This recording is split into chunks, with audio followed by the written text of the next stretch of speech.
America के नए राष्ट्रपति डोनाल्ड ट्रंप ने अपने नेशनल इंटेलिजेंस की चीफ तुलसी गाबार्ड को बनाया है, यानी director of national intelligence DNI। तुलसी लगातार अमेरिकी लोगों की आजादी की बात करती आई हैं। 4 बार वो कांग्रेस वुमेन भी रह चुकी हैं। 2020 में राष्ट्रपति चुनाव में कैंडिडेट थी। न्यूयॉर्क टाइम्स की बेस्ट सेलिंग ऑथर भी रह चुकी हैं। लेकिन उनका एक वीडियो सोशल मीडिया पर जमकर वायरल हो रहा है, जिसमें वो फाइटर मोड में दिख रही हैं। तुलसी गाबार्ड असल में अमेरिकी आर्मी रिजर्व में लेफ्टिनेंट कर्नल रह चुकी हैं। 3 बार जंग के मैदान में तैनात रह चुकी हैं। ओक्लाहोमा के तुल्सा स्थित एक 354 रेजिमेंट की बटालियन कमांडर रही हैं। अपना एक NGO वी मस्ट प्रोटेक्ट चलाती हैं। तुलसी 21 साल की उम्र में हवाई स्टेट हाउस ऑफ रिप्रेजेंटेटिव्स भी चुनी गई थी। 9/11 पर हमले की वजह से उन्हें आर्मी नेशनल गार्ड में चुना गया। 2004 में 29वीं ब्रिगेड के साथ इराक में पोस्टिंग हुई। मेडिकल यूनिट में सर्व किया। 2006 में अमेरिका वापस लौटी। सीनेटर डैनी अकाका की लेजिस्लेटिव एडे बनी। जंग देख चुकी तुलसी ने फैसला किया कि वो अमेरिकी कांग्रेस के लिए चुनाव लड़ेगी। इसके बाद उन्हें आर्म्ड सर्विसेज, होमलैंड सिक्योरिटी और फॉरेन अफेयर्स कमेटी में 8 साल काम करने को मिला। 2020 में राष्ट्रपति चुनाव भी लड़ी है। तुलसी ने डेमोक्रेटिक पार्टी छोड़ दिया, निर्दलीय हो गईं। उन्होंने पार्टी से पहले देश को चुना। हर मुद्दे पर उन्होंने लोगों के बीच अपनी बात रखी है। तुलसी की किताब for love of country, leave the Democrat party behind New York times की बेस्ट सेलिंग किताबों की लिस्ट में 4थे नंबर पर थी। अमेरिकी राष्ट्रपति चुनाव जीतने के बाद डोनाल्ड ट्रंप अपनी नई सरकार की रूपरेखा और अपनी टीम तैयार करने में जुटे हुए हैं। जनवरी में सत्ता पर आने से पहले अपने कैबिनेट को तैयार कर रहे हैं। डोनाल्ड ट्रंप ने इससे जुड़ी लिस्ट जारी की है। ट्रंप ने चीन पर विरोधी रहे सीनेटर मार्को रूबियो को अपने नए विदेश मंत्री, फॉक्स न्यूज के कमेंटेटर और अनुभवी पीट हेग्सेथ को अपना रक्षा मंत्री बनाया है। वहीं माइक वॉल्स को ट्रंप ने अमेरिका का राष्ट्रपति सुरक्षा सलाहकार बनाया है।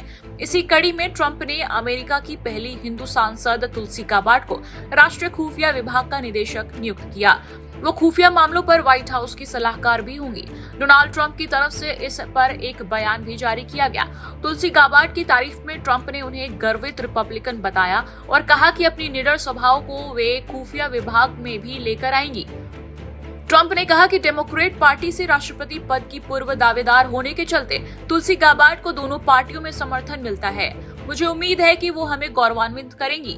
तुलसी गाबार्ड पहले डेमोक्रेट पार्टी में थी, लेकिन बाद में वे रिपब्लिकन पार्टी का हिस्सा बन गई। तुलसी ने राष्ट्रपति चुनाव में ट्रंप का समर्थन किया था।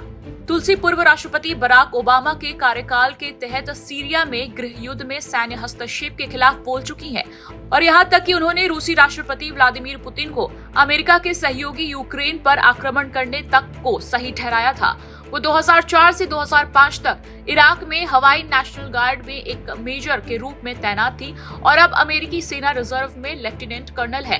गाबार्ड 4 बार सांसद रह चुकी हैं। तुलसी ने 2022 में डेमोक्रेट पार्टी छोड़कर निर्दलीय के तौर पर 2024 का राष्ट्रपति चुनाव लड़ा था, लेकिन बाद में इस रेस से बाहर हो गई थी। तुलसी गाबार्ड पहली बार तब सबसे ज्यादा सुर्खियों में आई थी जब कांग्रेस के सदस्य होने की शपथ उन्होंने भगवद गीता पर हाथ रख कर ली थी। 2016 में जब PM मोदी अमेरिका के दौरे पर गए थे तो तुलसी ने उनसे भेंट करके उन्हें भगवद गीता की एक प्रति सौंपी थी। तुलसी को हिंदू होने पर गर्व है।